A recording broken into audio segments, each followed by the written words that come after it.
Assalamualaikum warahmatullahi wabarakatuh. Selamat siang. Perkenalkan, nama saya Rizky Maulana.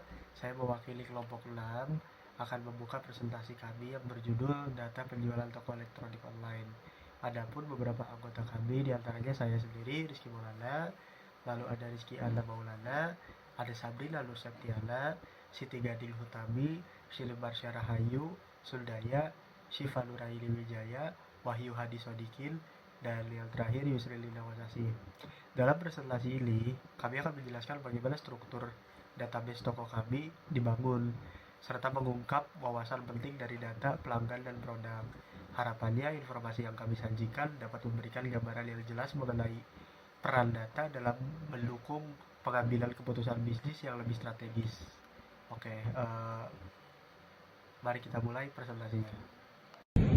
Dan di sini ada struktur database yang dimana kita tuh harus bisa memahami setiap data yang telah kita buat, yaitu terutamanya itu di database tentang toko elektronika ini. Dan yang pertama itu strukturnya itu ada pelanggan, yang dimana data lengkap setiap pelanggan seperti alamat, informasi, dan juga tanggal lahir itu tercantum di pelanggan. Dan yang kedua itu ada pesanan.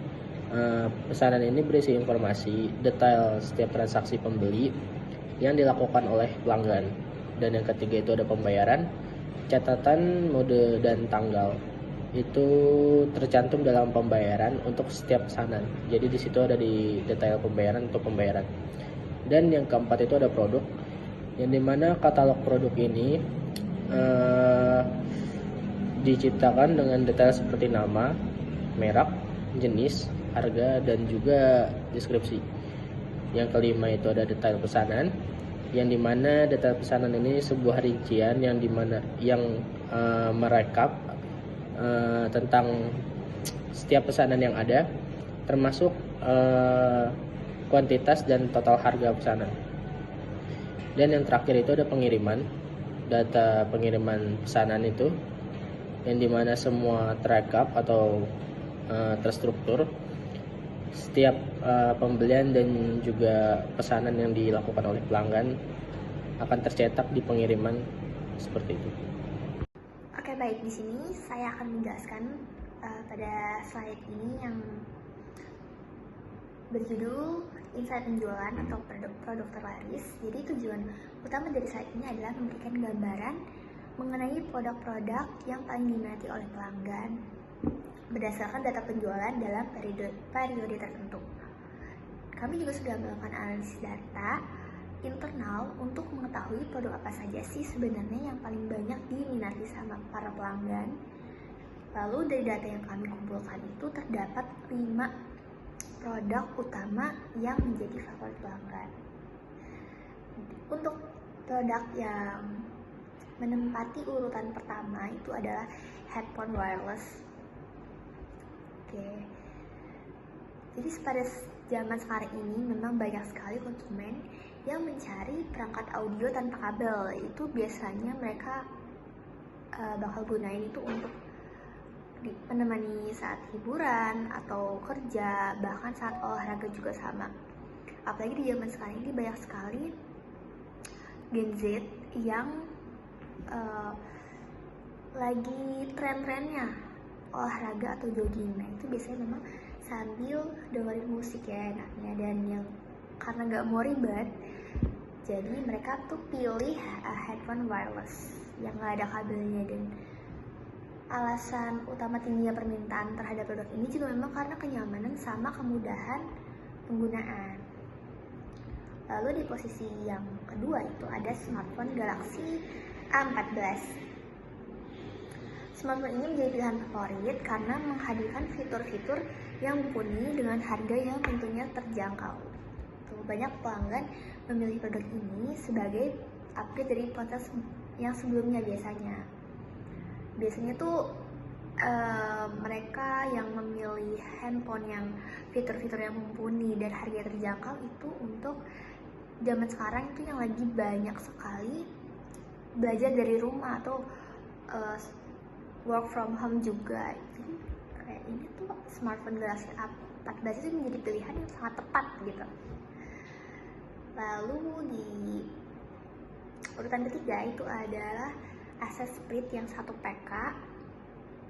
Mungkin karena tingginya suhu, apalagi di Karawang ini, membuat produk pendingin ruangan atau AC itu sangat dicari ya.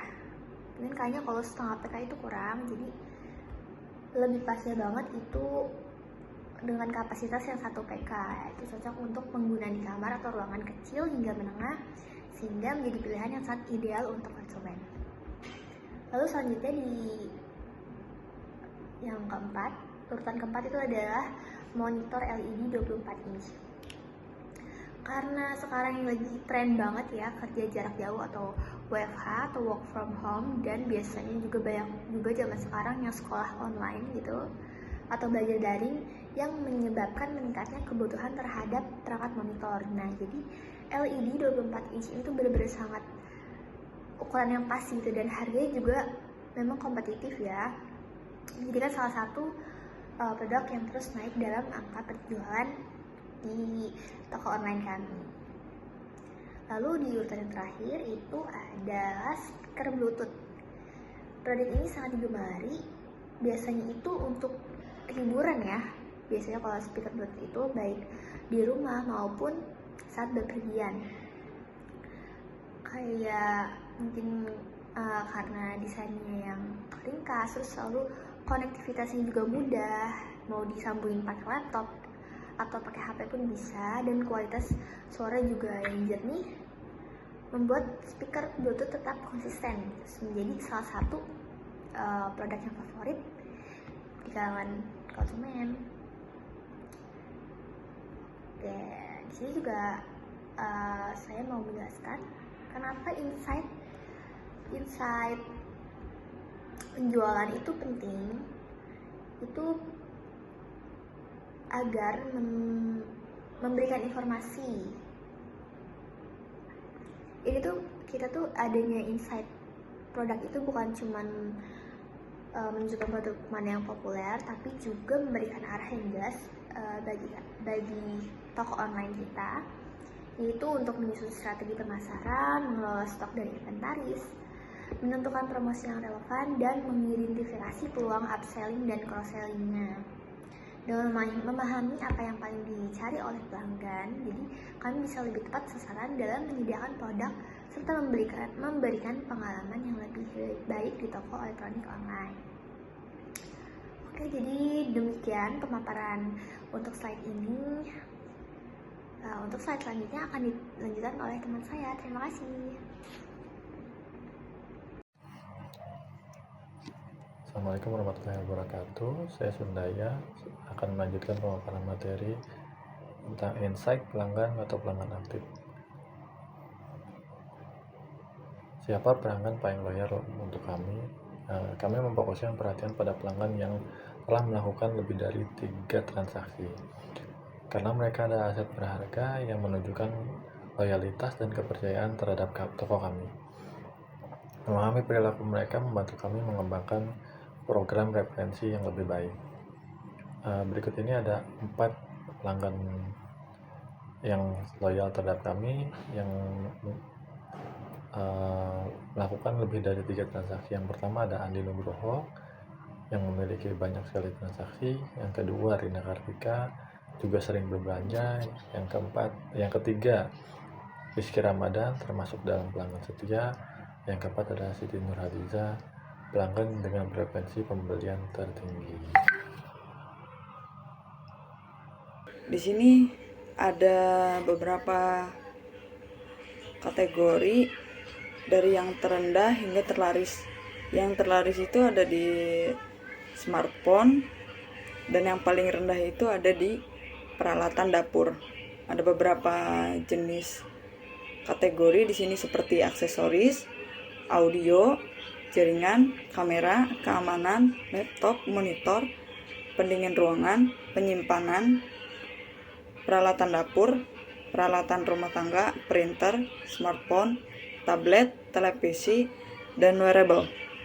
Yang paling tertinggi itu ada di smartphone, yang kedua itu ada di peralatan rumah, dan yang paling tinggi ketiga itu ada di laptop.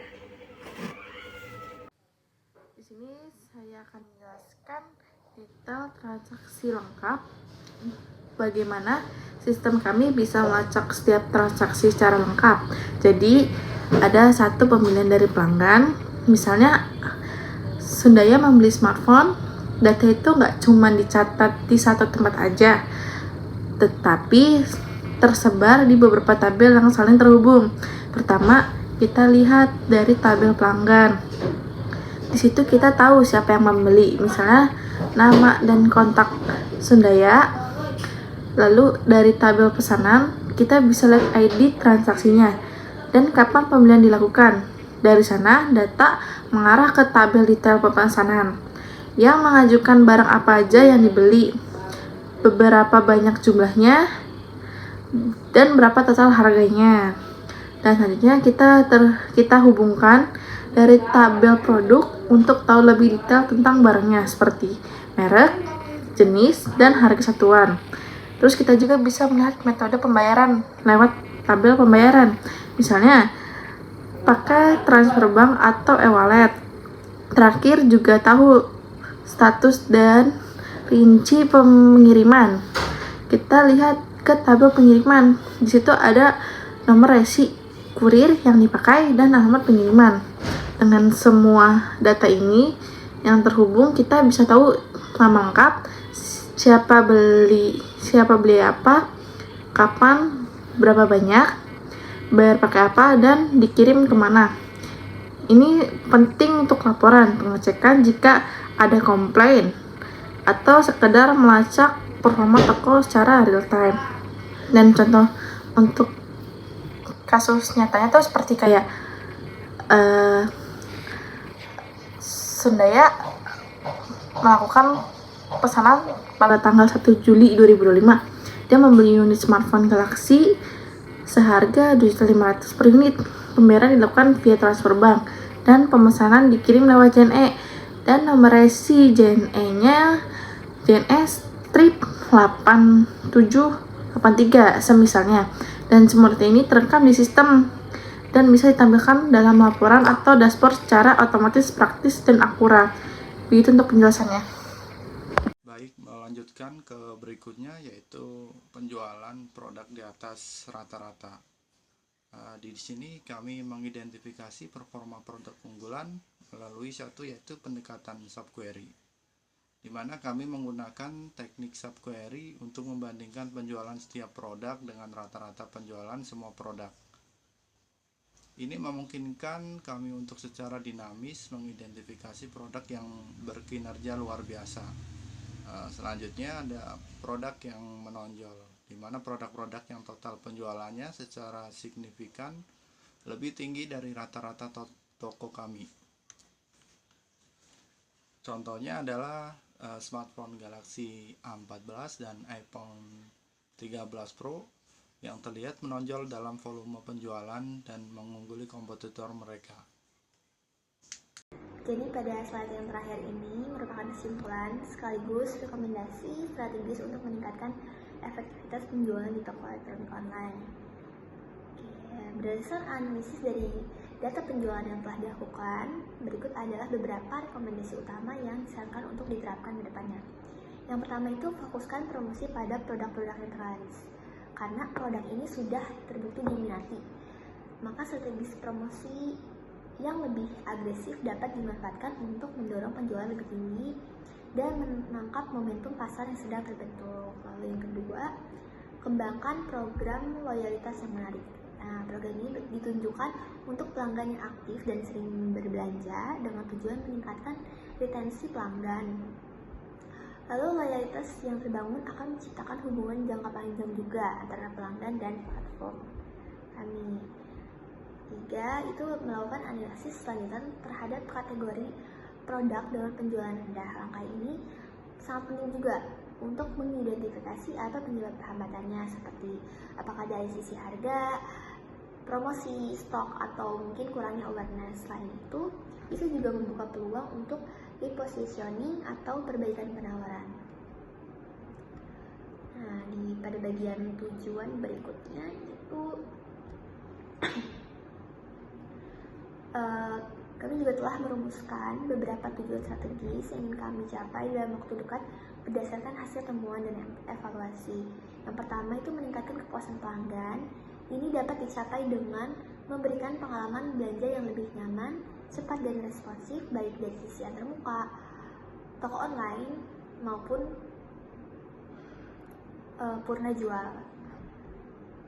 pelayanan purna jual.